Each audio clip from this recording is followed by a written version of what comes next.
Yeah, you know who it is, man. King Streetz, the Far Rock monster, man. The big Vance to the grinders. We is here. You know what's up. And I'm here with my guy, Mikey T, the movie star, the legend in the flesh. Stop playing with him. Stop acting like the man. Don't get busy with these interviews. You dig? You know what it is, man. But I'm here, though. Far Rock America, we in the building. Rest in peace, Stack. Rest in peace, Chinx. We here. I want to welcome Keen Streetz to the show, but let me give him his official introduction because I also want to say, Keen, you're coming from Far Rockaway, so they Right. set the bar really high for you, man. I watched you on Sway in the morning, the Sway freestyle. I was impressed. Bars on I-95 as well. That was dope. And my dude just sent me the video and said, yo, you got to hear what Keen is saying. He's saying some of the dopest stuff. So I really appreciate you for joining me today on the show, man. Nah, I appreciate you for having me. I'm a fan. I've been watching for a while. All the AI interviews, all the Philly shit you got going on. So I'm Hell a yeah. fan. That's love. Yeah, hell yeah. So we got the official Bird Gang 2.0 album. It's out right now. And I want to just let everyone know that, man, that we'll be actually talking about it throughout this exclusive interview. Right. But let's get to some of the behind the scenes stuff. Let's get to some of your early life. Can you tell me about Far Rockaway, man? What was it like growing up in Far Rockaway? Oh man. Far Rock is rough, man. It's dangerous. It's treacherous.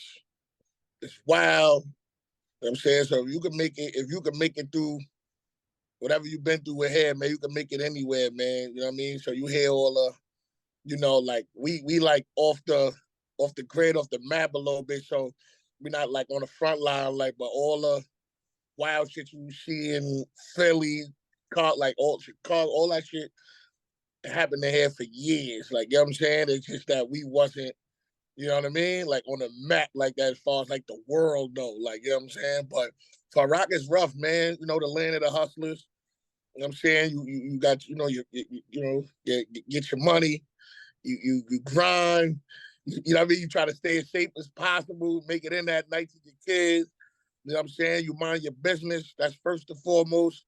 You know what I'm saying? It's rough, man. It's just a crazy place, man. But I wouldn't trade it in for the world, man. I love where I'm from. I love being where I'm from. Far Rock made me everything I am to this day. You know what I'm saying? So Far Rock is everything. You know what I'm saying? I'm trying to put more positive and more good stuff back in it.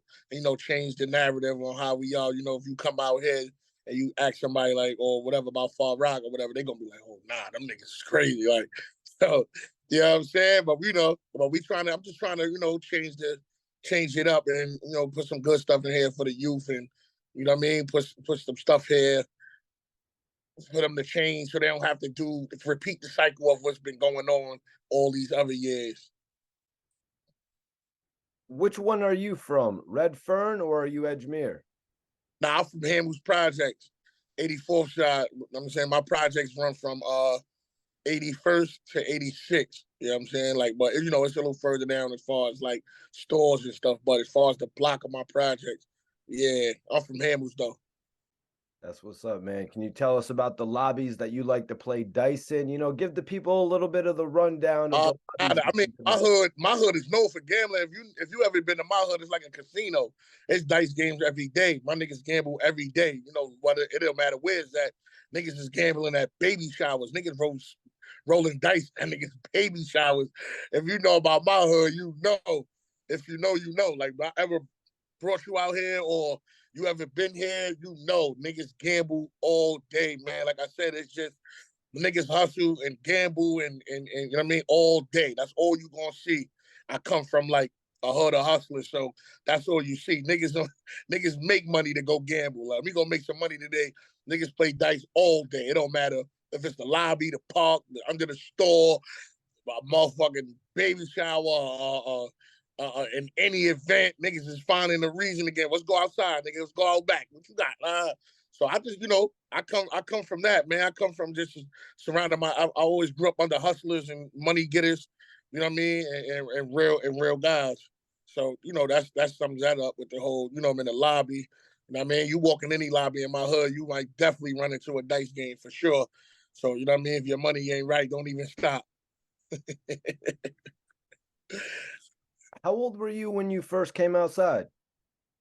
Shit, man. I ain't gonna lie, man. You know, a lot of people, I be saying these stories to people, they be like, nah, what? Like, but honestly, I've been outside like since 7 years old. Like, I was doing summer youth, not legally, but I was doing summer youth for my older guys. And you gotta think about it, they 14, 15.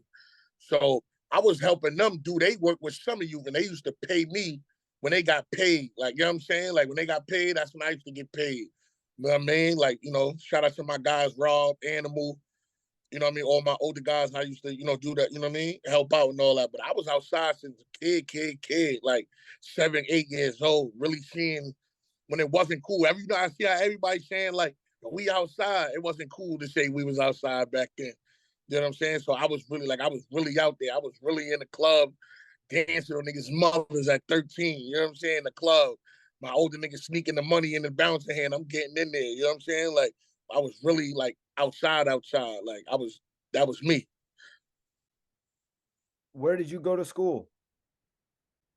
I went to elementary school, PS 183 here, right behind my projects. Um, I went to junior high school 180 for 1 year, got kicked out of there. And then I went to IS 53 down on the other end of Rockaway. And then I went to Beach Channel when I graduated from there, Beach Channel High School. Did you ever go to school with Bino and Stack Bundles? Nah, they older than me, so I ain't go to school with them. But I always like was around. Like I said, I was outside since young, so I knew I always knew Bino since a kid. You know, my hood used to throw tournaments back in the day. Shout out to my you know, my older guys, you know, Jack Dash and Luch Cash. You know what I mean? They used to throw the summer tournaments, man. That was legendary, man. The Papa tournament. Rest in peace to my big bro Papa. After he passed, you know, they start having a tournament named after him. And that's when Rockaway was, you know, was at least a little high. Every hood used to come down here for the Papa tournament, man. So, but I knew Bino since a youngin'. I knew Stack since a youngin'. You know what I'm saying? So I knew them. I definitely knew them for like since my childhood. When did you first meet Stack Bundles, and was it before he was rapping? Yeah, definitely before he was rapping. Definitely before he was rapping. Stack was always that guy. You know what I'm saying? Like, rap didn't make him who he was. He always was that guy. You know what I'm saying? Even younger in the parties and, you know, dancing, all that shit. He just was always that guy. Like, we grew up, like, where I'm from is like, at the tough, like the real niggas and the tough guys, they did everything. You know what I'm saying? We wasn't labeled as of like now. Like, you know what I'm saying? Like, we grew up dancing in the parties. You know what I'm saying? Being that guy, you know, you doing it, pop locking and all that. So, you know, I knew Stacks for years. Like I said, they older than me, but I was in them parties they was in and stuff like that. You know what I mean? So I knew Stacks since a youngin'. That's what's up, man. So I wanted to ask you about the gang culture in Far Rock, man. Far Rock hasn't really adapted to the gangs, and you can correct me if I'm wrong, by the way, Right. but I feel like Far Rock was late in adapting to the blood and Crip thing. Is that accurate to say? Um, I wouldn't say that because Edgemere had been at the one side of Edgemere had been blood since I could remember. Like in my projects, I would say only people that was really blood from where I'm from, my projects, was my OG Bump and you know Bloodstone, and them was the only two Bloods I knew. And I'm gonna tell you how I knew the Bloods was even exist. I didn't even know when we was younger. Me and my homies was called ACT, right? Assassin is coming through. Just a little kid shit, 7, 8 years old. We running around, red flags on, but we didn't, you know. And word, I never forget, man. My OG Bump was like, yo, y'all gotta stop wearing them red flags, man. That's blood. Y'all not blood unless y'all trying to be blood. Like, word, we like blood. What the fuck is blood? Like, word and word, they was blood. So that's why when I think of, you know, my first time hearing or seeing about blood on the game was from like with him, because he was the first person I seen meet with my eyes. I ain't talking about the world. I'm talking about that's the first person I seen or ever heard it. I never seen it on no TV, none of that. Like, you know, back then, I'm saying. He was the first person to like, yo, you know, that's blood. I'm like, oh, all right, word. And then, you know, as we got older, we understood. But yeah, but as far as Edgemere, they always was blood on one side since I was young. The other side of Edgemere, they they was Crip. Gateway was always Crip. Redfern always had his blood since I was young. So I'm not gonna say they late to it. It probably wasn't as popular. You know what I'm saying? They wasn't late. It just wasn't as popular as it is now. Being in the gang now is just, as I see, it's more like popular. It's a thing. You know what I'm saying? Like back then, you was in a gang. Like you was in a gang because you was one of them. I think now, like, you know what I'm saying? A lot of people was in a gang because they was in jail and they couldn't take it. You know what I'm saying? Like, fuck it, I'm gonna turn this, I'm gonna turn that. You know what I mean? Just to have, people on their side or protection. But as far as I can remember from back then, being in the gang was because you was really like that. You know what I'm saying? So that's as far as I can remember. But Rockaway wasn't late to gangs. It was always Bloods and Crips, but it wasn't as big or as popular as it is now. So was Far Rockaway like block gangs, or was it like Yeah, eventually the but, Bloods but and the Crips came yeah, in? but yeah, even though people was Blood and Crip, because like I said, everybody wasn't Blood and Crip. It was always, even though people was Blood and Crip, it was still in-house project gangs. You know what I'm saying? Like you always had your little gangs here. Like, my brother and them, they was TBS, and you had you know what I mean? Not gangs. I'm not even gonna say gangs. They were just like, teams. You know what I'm saying? You had your crew. You had to just put a name on your crew. So I'm not really gonna say a gang because I never, you know what I mean? I don't wanna put that on them, and that's the wrong light. But as far as like, the GIBs, the TBSs, and Redfern had the scramblers, and I'm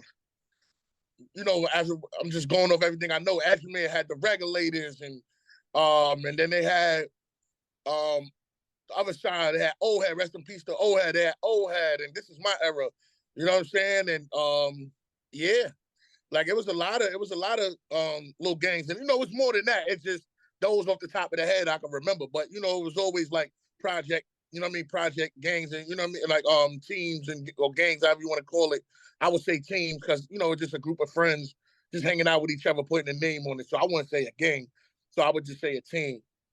Facts, man. And I'm just asking these questions because I don't know. So I appreciate, No, you know what I for sure, mean? for sure, for sure. So did you live in Far Rock when Hurricane Sandy happened? You remember the big hurricane that Yeah, like destroyed the whole Far Rock? yeah. Actually, that was 2012. Actually I put out my first solo mixtape around that time. Nightmare on King Street around that time, Halloween. It was crazy. But I was actually living at the time that it happened. I was living with my big moms in Harlem. So I wasn't here.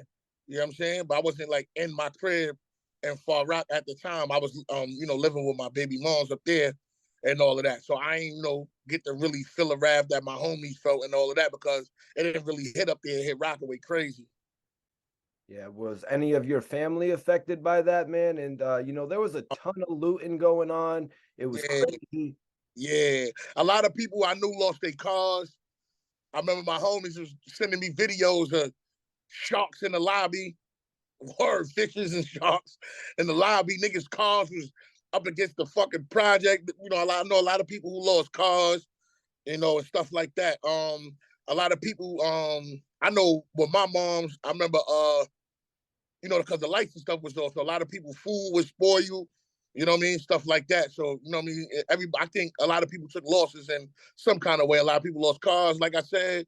Some people, food would spoil you. You know what I mean? Had to redo it. Some stores wasn't open. A lot of people wasn't eating for a day or two.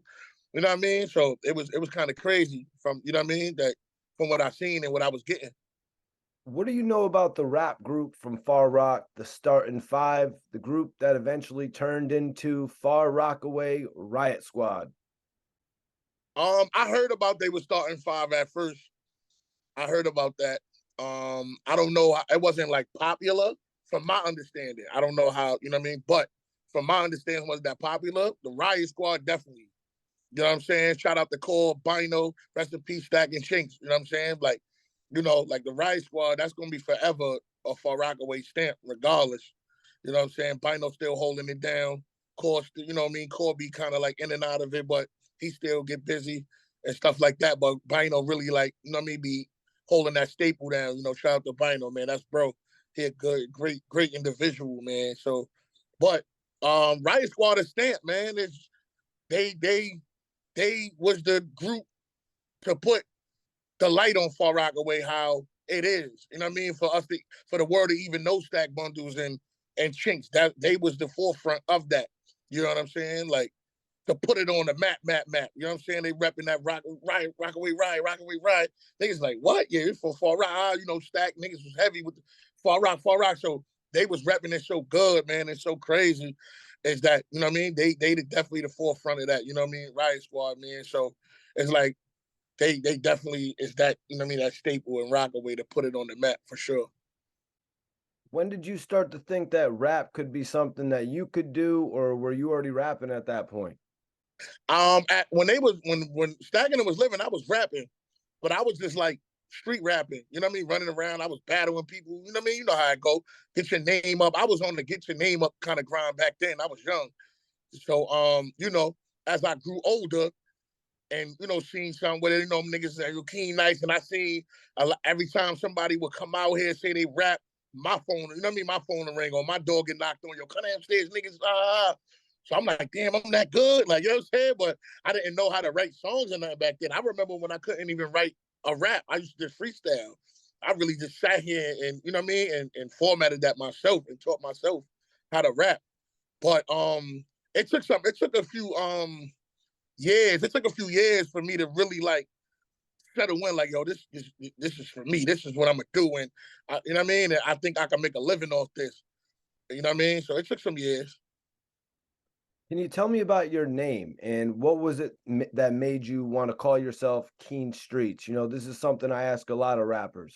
Yeah, but when I was coming up with a name, when actually being that you know to go off what you just said, when I started like taking it seriously. So when I was taking it serious, I was like, damn, I need a name. But I want my name to be organic. I want it to be me. I want it to mean something. So Keen is a part of my first name. You know what I mean? That's for short. So a lot of people call me Keen. You know what I'm saying? Like, yo, Keen, because it's a part of my first name. You know what I'm saying? So that's a part of me. And then the Streetz part really came from what I just told you before, questions back. I was always outside young as a kid. I was always around the older guys. I was ahead of my time. I seen a lot of stuff that people just starting to see. So a lot of stuff don't excite me. I was always in the streets. And then when the Locks album came out, We Are the Streets, I remember my man Raj and Scheme was like, yo, you the streets, like yo, you the streets. And we listened to that album a lot. Cause we you know, we Locks fans, I'm Jadakiss fan, you know what I'm saying? Wasn't for Kiss, I wouldn't even be here, you know, rapping. So when they used to be like, you the streets. So when I sat in the crib, I'm like, King Streets. I'm like, that's fire. I got a ring to it, King Streets. Like, and it means something because I'm really like, you know what I mean? It's everything that I say I am. So I'm like, fuck it, I'm rolling with that. Like, I'm rolling with King Streets. Like, you know what I mean? Word. I want to talk about getting into the music game, getting into the music industry. Is it possible to make a smooth transition from the streets to the music industry? Stack Bundles tried it, Max B tried it, Chinx Drugs tried it, Pop Smoke tried it. Is it possible, Keen? I just feel like it's the position you win. You know what I'm saying? You a lot of and a lot of people don't understand, you know, when they on the outside looking in, they don't understand your situation. A lot of people rap deals are not really deals, or they see you with a rapper, or they think you signed to a rapper, and they be thinking that as soon as you sign, it's millions and you out of here. Some things are just opportunities for you to get to the money. You know what I'm saying? I think a lot of people got that confused. It's a lot of, you know, being, you know, Instagram, it's a lot of pump faking. So a lot of people's situations, it don't be money situations. It don't be that you get your artist where you get signed to that person or that label and you out of here, you get your house right away, you do this and move your family. And some artists gotta build that from an opportunity. You feel what I'm saying? So you got people like French who I don't know the situation with Chinx situation that he signed the French for money. I don't know that. But to me, I feel like French gave more of an opportunity than gave him money. You know what I'm saying? I feel like with Clue and Jim with Stack, I feel like it was more of an opportunity than money. You feel what I'm saying? Like the money was probably coming as it was going, but it wasn't like he had the $1 million deal off rip because I feel like that wouldn't have been that. He would have been going already. You know what I'm saying? He'd have been had the house, got his crib, and left, did that. know what I'm saying? So you got to pay attention. A lot of people's situations just don't be that. But to go back on what you said, is just it is possible if your situation is a certain situation. You know what I'm saying? So if you sign for a big deal, yeah, you can get right out of there and slip through the crack and get out of there, get your crib, move away. Jersey, you know how New York do. First thing they do is move to Jersey. You know what I'm saying? But it's good because you're away from everybody. You know what I'm saying? They get their crib and you stay out the hood and stay away from the hood. A lot of people, it's still, they be having rap situations, but they still be having to fend off their own money. You feel what I'm saying? They still got to grind. They still got bills to pay. If they got kids to take care of. You feel what I'm saying? So regardless of the fact, I'm rapping and doing all this fly shit, but I gotta be in my hood. I still gotta get this money. My son still needs sneakers. My daughter still need this. You know what I mean? Or whatever. You know what I mean? So it just depends on your situation. Keen, the way you rap is it's like traditional's 90s style, man. Is there a reason that you're not trying to adapt to what's popping right now? That's the way I grew up rapping, and I feel like I grow, you know what I mean? I just try to grow in that area and bring it as much up to date as possible as far as now, and I feel like I'm good at that. But I never want to do what's popping, right? You know what I'm saying? I always look at it as I call it come and go music. You know what I'm saying? It's every couple of years a certain sound come out for a little while, then it goes, right? You remember when snap music was out? You know what I'm saying? Niggas was doing the snap. You remember when crunk music was out? But all of that's it's timing. So every 3 to 5 years, you're gonna catch a new sound that come and on a tidal wave. You got some people to jump on it, make some money off it, then you don't hear about them no more. I never wanted to be that. I always wanted to be this. I always wanted to be a staple. I always wanted people to have longevity with me. I want people to grow with me and stuff like that. I always wanted a fan base. I never wanted you know what I mean? Right now, they got these kids thinking they got to have one hit and it's all good. You in the door now, but you get one hit, you don't make another one, you just going to be a famous bum. You know what I'm saying? Like, so I never really wanted a one hit or a hit. Like, nah, I want a fan base. Your fan base don't keep you here for years. Jadakiss ain't going nowhere. Fab ain't going nowhere. You know what I'm saying? These people with fan bases, Benny the Butcher, Conway, and they showed it. Benny, shout out to Griselda. They showed they didn't need a hit record. A fan base will carry you the rest of your life and feed your family. Yeah, like for example, rapping like the Migos, or are we going to hear you on a drill beat? If you did a drill song or two, I don't think anyone would mind. Or let's say an R&B joint comes along, would you jump on it? Oh yeah, definitely. I have R&B records. With my, shout out to my brother Tony Collins. I have girl songs. You know what I mean? I feel like I'm great at those. You know what I'm saying? And I'm not one dimensional. I'm not, I'm very versatile. And just I've rapped on like drill kind of beats with other artists. You know what I'm saying? Like, my young guys, they be, yo, King, jump on this. I know you a killer, try this. And, I definitely, go crazy. It's not that I can't do it. It's just that's not my lane. But if I'm asked to do it, of course, why not? But that's not me. That's not my wake up and when I go to write, I'm not picking those beats. There's nothing wrong with them, but it's just not me. It's not my lane. I let the people with that lane stick with that lane. You feel what I'm saying? But it's a lot of people in those lanes, they love what we do. You know what I'm saying? What we do is like, shit, man. You know what I'm saying? I done been in the studio with artists and they be like, yo, man, I wish I could do that shit you do. You know what I'm saying? Facts. I just wanted to know if anything like that was off the table for you. Nah, hell no. Hell no. Nah. I love, like I said, I love the club. I'm in the clubs and I'm in the spot. So of course I would definitely make those kind of records as well. It won't be my pinpoint records, but if I come across a beat that I like, that I feel like I could, get a little bouncy on and get crazy, you know what I'm saying? Of course, I would do it. Did you know Chinx drugs? Yes, definitely. When when he came home this time before he passed, I had met him or whatever, and we went from there. I met him at a open gym where I remember I used to work at a school and like open gym at night, and he used to come in there where we used to be hooping and all that and stuff like that. And I met him like that, and then through the time, and I was going crazy rapping. Then you know what I mean. So he knew what what I had going on, and then his unfortunately, his passing, but I knew him for a little while. Did a, actually, did I meet him before that? I met him at I met him at the open gym joint, but my first real introduction, shout out to my brothers, the Crate, Rec pulled up to my hood, and they was doing a grand opening to their store called The Crate. They got a clothing line, dope clothing line. Y'all can go online right now and shop with them, thecrate.com. And they was doing a store opening the back to school, and they wanted, rappers. They had Chinx, and then at the time, like I was like, my name was like buzzing at that time, so they wanted me to do it, and me and Chinx both did it. I got the pictures. I still got like videos and pictures of that, you know what I mean? So they had me and Chinx as the face of it, you know what I mean? And stuff like that. Me and we chopping it up. He just was a good person, man, good dude. He's like, nah, I see what you doing, man. Word, I see what you doing. I'm like, nah, I appreciate that. We had a short, brief conversation. We was laughing, joking. Where I never forget he had to use the bathroom bad. I'm like, use it in the back. He like, nah, man, I ain't using it in the back. And I'm like, I ain't walking around. I got to do this. I'm worried. I got to go to the crib or something. Like, word, I'll never forget that shit, man. But word, he had to take his shit bad. I'll never forget that, man. Word. That's Word. That was a good dude, man. He was a good dude. Man, rest in peace to my homie Chinx. He had told me I was actually the first one to go out to Far Rockaway and shoot a solo music video for him. Oh, word? Yeah.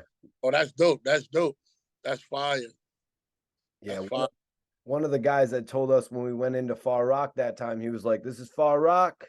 There's one way in, one way out. Out. Facts. Yeah, man. So rest in peace to my homie right there, man. Can you tell me what the feeling was like in Far Rock or just overall after his life was tragically cut short? As an artist standpoint, it's kind of, it gets kind of tricky, and you question if you really want to do this, and it's like, damn, we lost two. Damn, what if I make it and they do? You know what I mean? So as an artist, it gets kind of like, damn, man, it downs you a little bit. But then, on the flip side, it make you like want to pick up where they left off. The energy was kind of shifted, man, because it's like, damn, we keep losing our people that's trying to put us on, man. It's like, when we gonna get our shot? When we gonna get our fair chance? You know what I'm saying? So I think that's what's kind of it. That was kind of it at the time. It was just the black cloud was just in the air, man. Like, damn, we can't win at all. So that's I think that was the vibe, back then when he passed.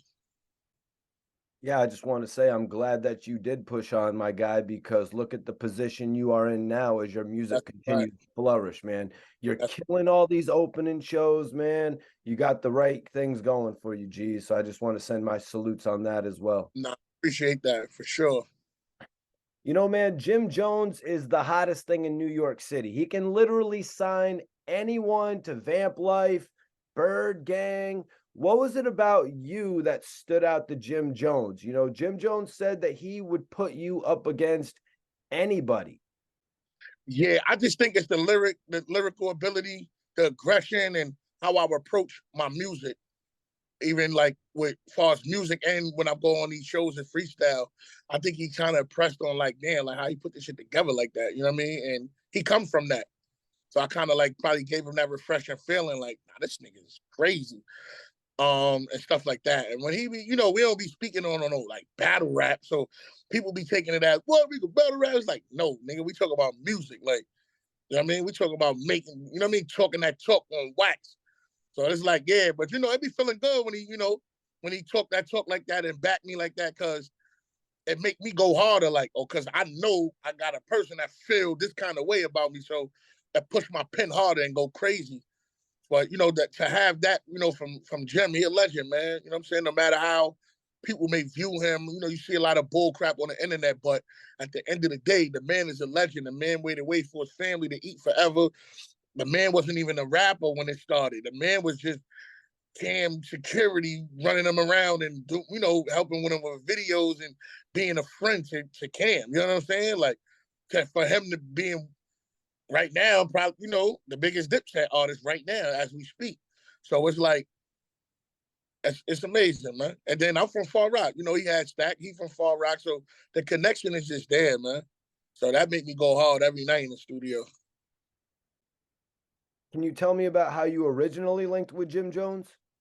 Through my manager, Black. Shout out to Black, Money Handsome. Him and Black is brothers. Black been with him since before balling even came. You know what I'm saying? So he been running around with him since young. If you look back on, if anybody that's gonna be watching this, they know. Like, you know what I'm saying? You see Black everywhere with him since back in the days, DVD time.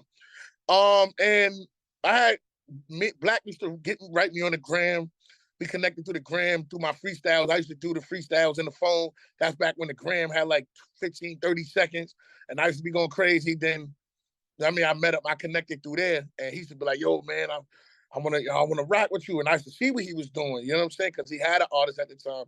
I'm like, oh, he making moves. Like if I get with him, I could make some moves. And timing was everything. When Jim was ready to relaunch the whole Bird Gang 2.0 thing, and, you know what I mean? He definitely wanted me a part of him. And then, Black used to bring me around to the studio for about 2 years with Jim. And me and Jim wouldn't record nothing. He barely even spoke. We'd just be in a room and I just be sitting there. He recording, niggas just chilling, talking, bullshitting, whatever. And I was doing that shit for like 2 years. And then like I said, timing was everything. And then we here now. Can you tell me about Bird Gang 2.0? Whose idea was it to bring back the beloved Bird Gang? Well, from the story that I got is shout out to my boy Dice Peso. That's my bro. He told Jim, like, let's relaunch that, let's do that, let's get some, let's get some hitters, a couple more hitters, one or two, and let's go crazy. Let's relaunch that. It's a new era of fans and hustlers. We could relaunch the brand, and we could have our own, own era of it. Stack and Max and them had it. There was a beautiful thing with Stack, Max, and Jim and Melly. They had a beautiful thing rolling, and I guess he felt like, a new batch of us could do it for this era. It's a new era of hustlers, new era of fly niggas, new era, a lot of people. So we relaunching it and, bring it to the light. So I think they had a conversation about it, and Jim was with it, and he definitely called me on board to get busy. How was it going in and creating that new album? It's just fun every night, man. We literally in a studio every night, Monday through Friday, literally. Like, you know what I'm saying? So it just be, a lot of fun. They I don't smoke or nothing like that, but a lot of weed smoke, chilling, a little sipping here and there, bouncing ideas off each other. I might come in with a record, they jump on it. I might have a verse already, then somebody else will do a hook, and then like Dice or somebody will do the hook, and then Jim will do the verse, and me and Jim will start something off doing the verses, and then somebody come do the hook, or we do the hook, or I come in with a hook, and then they do the verses. So it just all going to depend on how we feeling, the night on them nights that we recording. But we just bounce ideas off each other and like, yo, look, I got this. Everybody come in with their own beats and stuff like that. Now. So Dice might have a beat, Yellow Tape might have a beat, I might have a beat, Jim might have some beats, in a computer somewhere, and we load up and get right. So let's talk about the album a little bit. What tracks would you tell people to go look out for? What features were on the album? What producers did you guys work with? Could you just give a little bit of info about it? Fabio on there. Shout out to Fabio. It's a record with Fabio on there. One of my favorite joints is Wheel of Fortune. I like Wheel of Fortune a lot. That's me, Dice, and Jim, because that was like one of the first records recorded for the album when we first launched it. You know what I'm saying? So that song, would I always play that. Producers, we got Dizzy Banko. You got Ron Browse. A whole list of other producers that's on there. It's some of the guys that I don't know.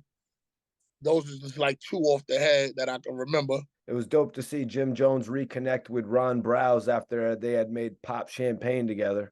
Yeah. So definitely Ron Browse, him and Jim and them, they made smashes together and all of that. So Keen, I wanted to ask you, and you had told me you had spent some time in Harlem as well. Why did Harlem embrace Stack Bundles so much?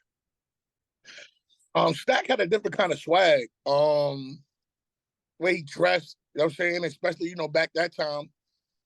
Stack was fly. So he didn't have your traditional Far Rockaway. Like when you think of Far Rockaway, you thinking of rough. You thinking of like Brooklyn. You know what I'm saying? Like you thinking of rough. He didn't have that traditional look. He looked it not, he looked like a Harlem nigga. You know what I'm saying? Even he said it, you know what I'm saying? Far Rock nigga, hop out, looking all Harlemish, shoe game marvelous. You know what I'm saying? So he had a different aura to him. Like, you know what I'm saying? His fly was different. So, and when you come to New York City and you think of dress and everything is, oh yeah, Harlem niggas fly. So, you know what I mean? So Harlem was like, it was great because the swag, besides the raps, his whole swag said Harlem, but he was a Far Rock nigga at heart. You heard? Word. Over the years, did you get a chance to build a relationship with Stack Bundles? Not really building a relationship. I just always knew him. So every time I see him, it was just always love. I remember 2006. We was in Miami at Nelly pool party at the Victor. Word, it was lit, crazy. I was still in high school at the time. You know what I'm saying? I was a young nigga. Word. And me and my little brother White, him and Clue was by Wet Willies, man. Me, White, and my man 650 Luke. We had walked down to Wet Willies and stacking Clue was over there. They was in a Blue Explorer. And he let us hear Nigga What Your Hood Like with him, Ransom, and I think that was Fab. Yeah. We was the first ones to hear that. I'm like, whoo. Like, yeah, we get back, we dropping this. Word. But we just always knew each other. It wasn't like, I had his number. We was getting up. It's just when we seen each other, it was just love. Like, word. Man, that's crazy. You ran into him outside of Wet Willie's. I mean, this is a spot I've been to multiple times. You usually do run into somebody there, but that's Yeah. nuts because you were there when you really needed to be there, man. That's crazy, King. Yeah, I was outside. I just said it on the record or on the BYRDGANG album. I was saying to me, Jim and Dice got, on the record, I was saying I was out in Miami, oh shit, word. I was giving him reflecting his brains. Cabo like, word, oh, you really was there. I'm like, yeah, nigga. I know what y'all niggas had on. Like, I remember, like, word, I remember that shit hand in hand. And we used to always say, Stack looked just like Jim. Like, we used to be like, yo, y'all niggas look like brothers. Like, same braids, same scruffy beard, two light niggas. Them niggas is crazy. So I'm saying we really was around. I really was around. Like I really was there. Like I seen this. What was it like in Far Rock when Stack Bundles unfortunately died? Devastating. You know what I'm saying? Because it's like, damn, like the hell? Like, you know what I'm saying? It was devastating, man. I never forget walking to school. I was coming out my projects and my man Rajiz hopped off the van. Like, yo, they killed Stack. Hopped off the dollar van. Like, yo, they killed Stack. I'm like, what? And that shit was just like, wow. Damn. Word. I think everybody was just in shock. That was the shocking. You know what I'm saying? Like, damn, like, the hell niggas killed the G's? Nah, not the G's. Word. It was just that, man. Because Stack was like I said, he was a good person. Like Chinx was a good dude. Stack was a good dude. He just, you know what I'm saying, he just was. I mean, always. I never in my life. I ran into Stacks as a kid. I've never seen him like upset. Like, he always just in his glow. Like, you know what I'm saying? He always in his glory. Like, I'm him. Like, word. So, word, man. It was just unfortunate, man. Nasty situation. Yeah. Any Stack Bundles Porsche stories in the hood? I know my man Continental 5 told me they used to race, but when Stack brought out the Porsche or something, it was like pretty much a wrap. When I think of Stack Porsche, it's on the internet too. It's on YouTube. He got a legendary freestyle sitting. He got a black do-rag on, sitting with my man Mega in the car. His man, that's my man Mega. And he's sitting in the Porsche and he spit a freestyle.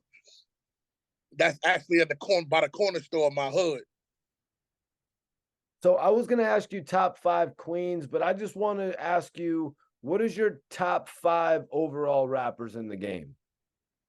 When I speak of top 5, I just said this on another interview.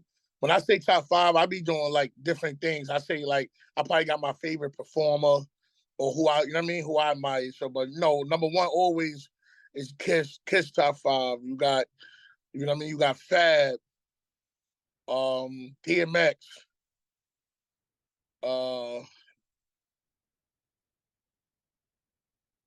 Busta Rhymes on performing. You know what I'm saying? Anytime I'm about to go perform, I watch Busta Rhymes. You know what I mean? That live spot is always, it always changes.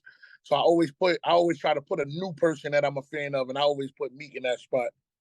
I want to talk to you about Benny the Butcher.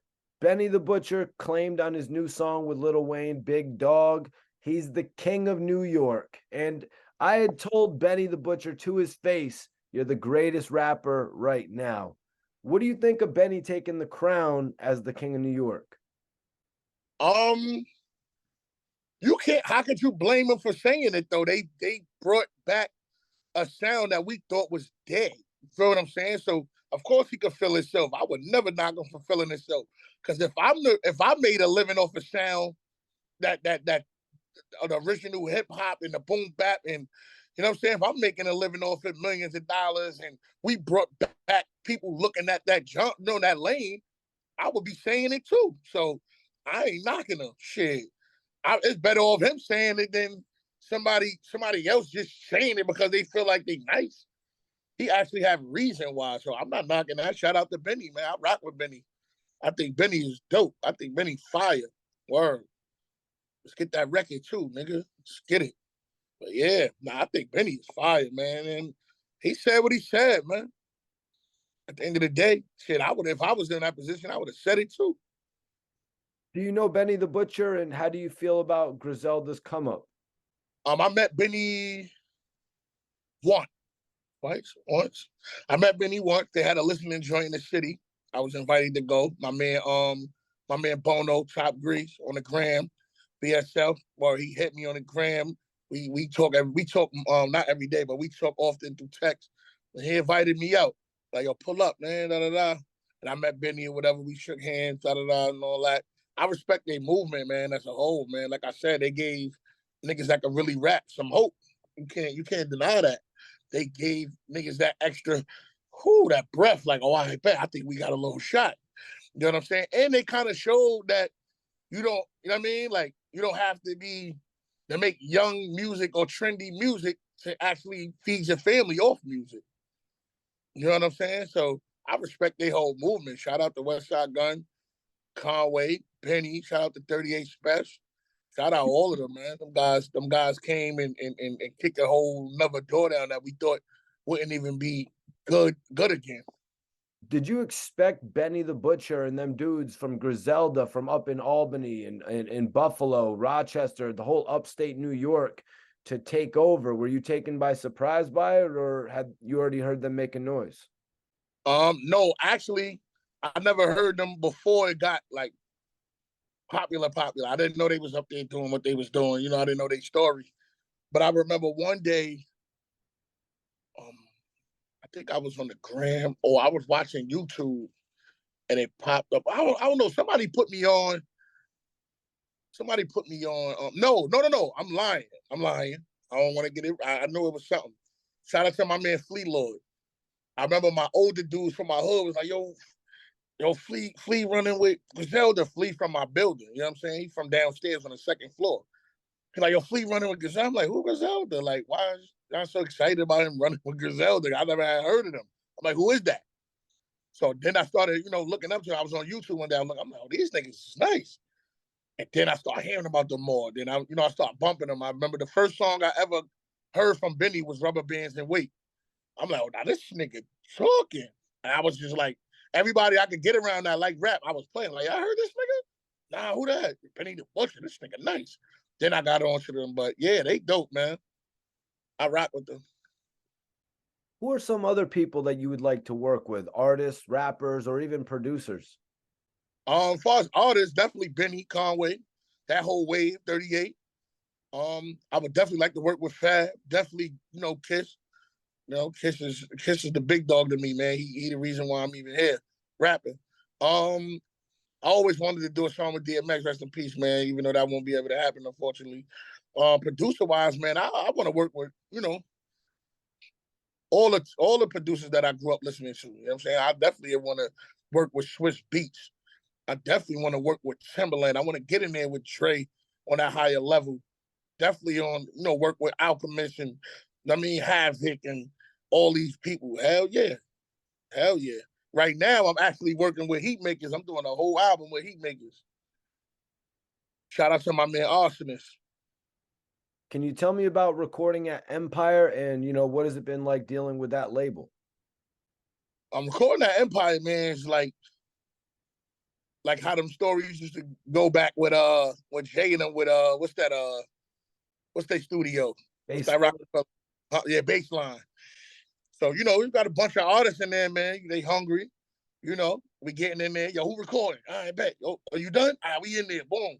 Got the oven room in the little room. All right, we going in. We on the B room. So it's just fun, man. It's good. You know what I'm saying? Like, I got the studio set up in my room, in my crib. But sometimes I want to get out and be in that big room, that studio, and hear my shit nice and loud. So it'd be great, man. It's just, you get to help other people. I'm real good in the studio. We're helping people with lyrics and what to say, and when they rapping. So a lot of people like me in the room with them, like, yo, nah, don't say that. Do it like this. Like, you'll catch them more. You know what I mean? So a lot of people, you know what I mean? Not to name names, but it's a lot of people, like even artists that that's established from down to artists that you don't know. When I'm in the room with them, that's just, I love music so much. It's some nights I go to Empire and don't record nothing. I just go, vibe out, catch a chill with the family, or see who in there. You never know. It might be one of the little homies or something. Might want me to help them with something. So I'm good on that side too. So Empire is like it's like a studio setting with different studios in it for the artists. It's two different studios. You got the main room, the A room, and you got the small room, the B room. Or shout out to Empire for sure. The studio is just a vibe, man. Just work. It's a lot of work that come out of that studio every night. Work, work, work, work, work. It's not no bullshit. It's a lot of work. That's amazing to see what they've been able to do over there, over the years, independent label. Have you met Ghazi? I met him one time. I met Ghazi one time. Just in passing, shaking hands, or Yeah. I never sat and met. Yeah, I met him one. My situation that I have is through my distribution is through Vampire. My distribution is through Vampire Life Empire. So you know what I'm saying? Like, I'm not directly over me and God. You know what I'm saying? But that's coming because I'm about to go crazy. So I know my situation over there. My personal situation at Empire gonna come. Just this year, definitely. Facts. And outside of the Bird Gang project, you said you were just working with Arsonist. What else you got lined up? I wanted to ask you. I'm actually working right now. I'm about to drop an EP before the year is out. Probably like 5 to 7 songs. Shoot some videos. Close the year out right. I had a beautiful year, so I don't want to shortchange the fans. You know what I mean? The supporters and people that have been watching and rocking with me. So I want to close the year out right. I'm gonna drop like a 5 to 7 joint. I'm gonna shoot like 4 or 5 videos off of it. End the year off right and start the year off good. Top of the year, I got a EP coming with Jim Jones. We going crazy back and forth. Our energy is crazy in the studio. You know what I'm saying? And yeah, I got the Heatmakers album on the way. A smoker. He bringing, like, you know what I'm saying, he bringing some shit out of me. I never even knew I could even write on these beats and word. This shit is just crazy, man. Shout out to my brother Austin, man. We grew a great bond in these last couple weeks, just working. I was asking Jim, I'm like, yo, what's up with Austin? He's like, what's up with him? I'm like, you ain't? He like, nah, man. Hell yeah, that's family, nigga. You could go over there. You want me to call him? And word, he had my guy Chris Luck. He called him. He like, nigga. Or Austin's like, nigga, King could have called me. Like, I'm like, nah, I ain't seen you in a while. You know what I'm saying? Because the studio that Austin's work out of, that's the studio for 2 years straight. I was going to see Jim at before I was even dealing with him. So he always was rocking with me, like, nah, you nice. He used to always be like, nah, you nice. So I'm like, word. He told me that word. I never forget. He was like, pull up Thursday. Our first session was on a Thursday. I pulled up. We knocked the record out. Like, he hit me. Top of the week. I'm gonna hit you top of the week. Yo, you busy this day? Nah, pull up. Knocked out another 1 or 2 records. Come back again next week. Record. So we just been banging out. That album is crazy. Dean, I need you to explain something to me. Dice Peso was not playing when it came to Dee-1 on Sway in the morning. Why is Dee-1 getting so much heat? Can you explain that to me? I just feel like he on a a campaign of trying to push people lyrics in another direction. And I just feel like, everything takes time. You know what I'm saying? No matter how long it takes. Or just because you're doing something doesn't mean everybody's ready to do what you're doing. I just feel like you should just do what you do. You can't make people rap a certain way, you know what I'm saying, after they done did what they did and seen what they seen. And everybody is not glorifying it. It's a difference between rapping about it and speaking about your past trauma, what you saw and what you did, and glorifying it. Nobody's going out saying, yo, da da da da, I'm doing, yo, what, da da da, do this, what, do this. No, niggas not glorifying it. We just rapping about things we saw and been through.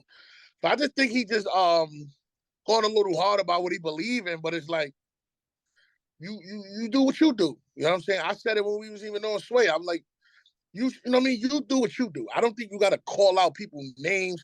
And I felt like he did that as far as like trying to get attention. You know what I'm saying? Meek Man and knowing like Meek and Ross was coming out with an album. And then Meek, Ross, and Jim was just together on Jim Block shooting a video. So I felt like it was kind of targeting them. It didn't seem like you was genuine about your approach. It seemed like you was trying to target a certain amount of people because there's a lot of rappers you can name. You could have named a lot of rappers. Why would you focus on them? Why? Because Meek and I kind of feel like it was strategic too, because Meek and Ross got an album out. They was about to put their album out, and they going on every promo run. So now on a promo run, oh, all right, they gonna speak about me. Oh, when Jim go to do that, they gonna speak about me. So I kind of feel like it's more than him just trying to push a narrative of positive lyrics. I feel like he's just trying to really get spoke about and, you know what I mean, go viral, like Jim said, like just go viral. But, I'm not knocking his message. Your message is your message, man. I don't sit here and tell people what they should be rapping about. You're not going to tell me what I should be rapping about. You didn't grow up in my house. You didn't grow up in my hood. You didn't grow up how I grew. I don't know how you grew up. I don't know him, but you didn't grow up seeing. You didn't see how people grew. You didn't see us. You didn't know how hard it was to get a certain thing or whatever the case may be. So I feel like you just let people, want to change themselves when they want to change themselves. You know what I'm saying? You can't come and just cause who are you to say this people should be doing this? Like, you do it. You know what I'm saying? Like, you just keep doing it. Make sure you keep doing it and keep your word. That's all. Because you might be doing this now, and then next thing you know, you might be do some shit that people don't like. So people might be on your side now because you positive and know that you change their lyrics, and then you do some shit that the people don't like. The internet will change on you real fast, like that, and then you'll be in a negative light in 1 second. So first Dee-1 got into it with Rick Ross, and it's like, all right, maybe he's having a minor issue with Ross. You got to give him the benefit of the doubt, maybe hear him out. But now he's getting into it with Jim Jones. I mean, like I said, Dice Peso didn't bite his tongue on Sway, and he actually called him out. How do you feel about this public nature of going back and forth? Are you for it? Like, I feel like maybe it could create a little bit more buzz. Maybe some people who hadn't heard Dice Peso's name before will now be like, oh, well, Jim Jones affiliate Dice Peso stepped up and made him look like a clown. I mean, it's whatever whatever you think is good. Like I'm saying, Dice spoke his word, and that's him. You know what I mean? I spoke and said what I said, and that's just that. I don't be really liking the back and forth because I feel like now that get more attention than your actual music. I don't want to be known for going back and forth with people, so I don't really say much on certain situations. I say what I say my 1-2 and keep it moving, but I don't want to be known for me arguing back and forth with another artist. Like, I want people to know me because I'm nice. I get busy. I make good music. You know what I'm saying? I think we in a time where it's just a bunch of that going on. You feel what I'm saying? People known for stuff that don't even matter. Like, you're known for just going back and forth with somebody on the internet? No. But at the end of the day, everybody gonna speak their piece. Dice spoke his piece, and that's what he did. Yep, salute to Dice Peso. He actually was on my channel before, had an interview with me. Yeah, that's broke. I ain't really a fan of the whole back in, doing all that. Every day I gotta wake up, I gotta be back. I ain't doing all that. Like, I ain't got no time to even pay attention to you that much. You know what I'm saying? Like, word. But I ain't, if it happens, it happens. But I'm not a fan of it. I don't care. I don't want people to know me for being on the internet arguing with another I mean, person like that, I'm cool. I want to talk about another hater. There's a guy on YouTube, and I'm not sure if you heard of him, Hassan Campbell. He's been Yeah, he's been antagonizing the lobby boys, you know, kind of being a real harsh critic, saying yeah. 50-year-old men shouldn't be in the lobby, and he just doesn't get the overall movement. Do you have something to say about that? I don't have no comment on that, man. It's just all I say is I think people just now the world came to where you could sit home and get on your computer and really make a living in a platform from talking about people. And I think people got to stop talking about people and you once lived that life. You know what I'm saying? Let people do what they doing. You know what I'm saying? It's people that don't like what you're doing. You know what I'm saying? Like, so it's like, I don't really have a comment on it. Like, I don't really have nothing to say on that. Yeah, you know, it's just like essentially Hassan Campbell, you know, is asking Jim Jones to stop rapping about the streets. I mean, what would you do if someone says, Keen Streets, stop rapping about the streets because you're not a Yo, good role model? so what? I don't care what you think. You know what I'm saying? Like that's the thing with the world, man. It's just like people think the internet made people think that what they say people care about. Like I don't. You writing a comment on my page or saying you don't like something, all right. I don't care about that. Like I ain't got. I'm not a. I'm saying I don't really care for that. Like they're not controlling how I rap. You know what I'm saying? You're not controlling what I should be doing. Like, cause I can say a lot of things a lot of people could be doing. Like, but however you make your money, do your thing. Like, however you go about life, you just got to deal with what you do. That's just that. So whatever I'm talking, I can back up. Like, you know what I'm saying? Like, I talk hustle talk. You know what I'm saying? Hustling made me. Me going out being a hustler took care of me and my, my kids and my family. So I don't rap to glorify the street life. I don't glorify drug dealing. I don't glorify it. I rap about it because that's what made me. That's what put food on my table. That's what put clothes on my back. That's what kept my kids smiling and with things they wanted on a daily, on Christmas, on Easter, and all these other things. So I don't glorify it, but that's what fed my family. That's all. So that's just that. Yes, I could have did a whole bunch of things. Yes, I did have a job before. Yes, I did have this. Yes, I could have did this. But at the end of the day, what worked for me is what works for me. You know what I'm saying? So I'm not telling nobody what to do. Like, you know what I'm saying? It's a lot of things people do that I'll be like, but it's like, who am I to say what you should be doing? Like everybody, it's just the whole power of this internet and think everybody has to think their opinion matter. Like it doesn't. It doesn't at all. Your opinion don't matter. A few people might agree with you, but your opinion don't matter. Can you tell me about Rick Ross and Meek Mill coming out to Harlem and shooting the video for Lyrical Easy off their new album, Too Good to Be True? Yeah, I was actually in the studio that night with Arsonist. Or I was actually in the studio recording with Arsonist for this Heatmaker album. Oh, word, you actually missed the video shoot? Yeah, I missed the video. I missed the video. You know what I'm saying? Cause I'm like, they like, yo, pull out, yo, they over there. And I'm like, damn. And anytime, Meek around, I rock with Meek. Cause Meek reposted me on his page. You know what I'm saying? So it's just certain with me, I live a certain way. Somebody do something they don't gotta do, I have a different kind of respect for him. You feel what I'm saying? So him posting me in his story, he didn't have to. He seen what he liked it and reposted it. You know what I'm saying? So I always like to run into, you know what I mean? Like people like that and meet people, let niggas know my presence is here, who I am, what's up, and let niggas know when they come to New York City, I'm around. Like, oh, nah, I'll be seeing boy, he be outside. But I chose work over that. You know what I'm saying? I'm like, I'm already working here. Me and Austin is working. I'm not gonna leave him to go do that, which I could have did. But it's like I have my Meek and them is established. They kids is fed. They rich. Ross is super duper rich. You know what I'm saying? I'm like, I'm in the studio, man. I'm trying to get where these guys is at. So I'm gonna stay right here. You know what I mean? Like shout out to them though. I got much love and respect for them. You know what I'm saying? Like they, you know what I mean? They doing what they do. Or especially for me, you know what I mean? If you follow his story, everybody know his story. We from the bottom, we from the hood, the trenches, man. So anybody that ain't liking what Meek did or what he do, you just hating. That's a man that had nothing. I 100% respect that, man. And you, Dice Peso, and Jim actually remixed their Kobe and Shaq joint as well, which I Yeah, thought was fire. yeah, nah, good looking. Yeah, you know, I just wanted to bring back that feel of like mixtape days, taking other people beats, getting right. So, you know, we like, yo, let's do it. Or let's get that shit done while it's bubbling.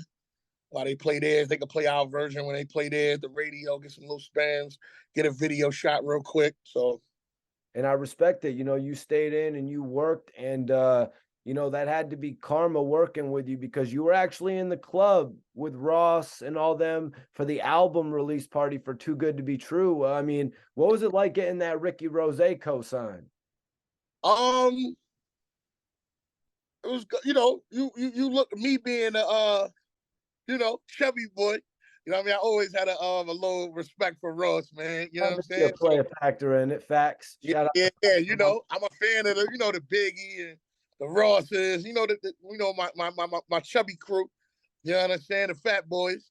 So you know, I love that, and you know, I love what Ross. I respect what Ross, you know, did and be doing. You know what I'm saying? He put people on to change their lives, man. You can never go against that. You gotta respect that.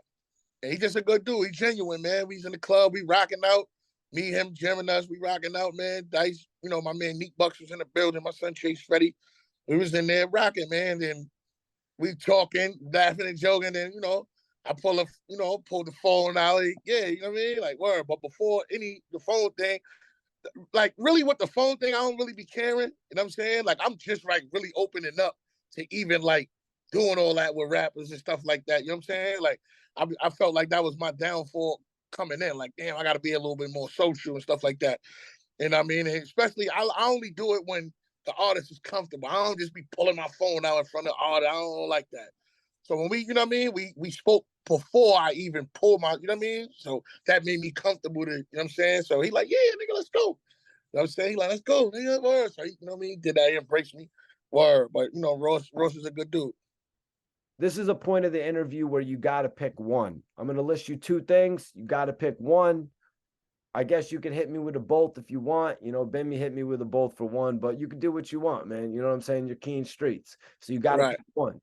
Hellrel or Papoose? Oh, yo, bro, it's nice. I ain't gonna lie. I was just speaking about that. Wow. That's crazy you said that. I was just telling, well, we just had a conversation with damn. I would go with Pat. Papoose. All right. Yeah. And if you want to I give a like description of why, feel free. I feel like he didn't get the recognition he deserved, but you know what I mean? I rock with Pat. I like Pat. J.R. Ryder or 40 Cal? JR. Mace or Fabulous? Ooh, damn, yo. Yeah. I'm gonna go with Fat. Maybe the longevity. Shout out to Mace, Mace, though. man. Shout out to Mace. Damn, yo.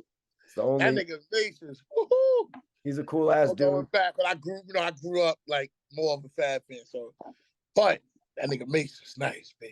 I actually vibed with Mace in the studio one time. That guy will make you feel like Diddy when you're in the studio with him. He's just got that vibrant. Studio with him, but that nigga Mace is nice. Taxstone or Troy Ave? Taxstone. Death Row or Bad Boy? Bad boy. I'm from New York. That's Biggie, the legend. Sour Diesel or Kush? I don't smoke, but Sour did made me a lot of money at one point in my life. Jordans or designer? George. Chopped cheese or Philly cheese? Top cheese. G Unit or Murder Inc? G Unit. Pablo or El Chapo?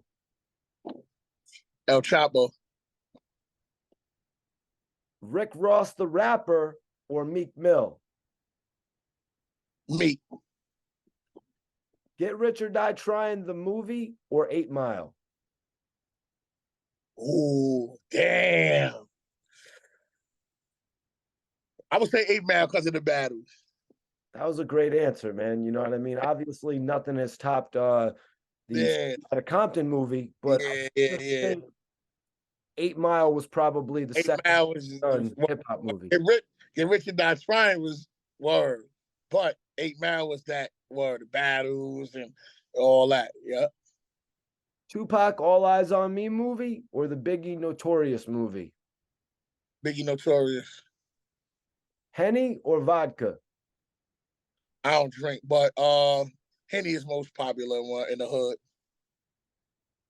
Yo, man, Keen Streetz, I appreciate you joining me for the interview today, the podcast. This conversation was dope, man.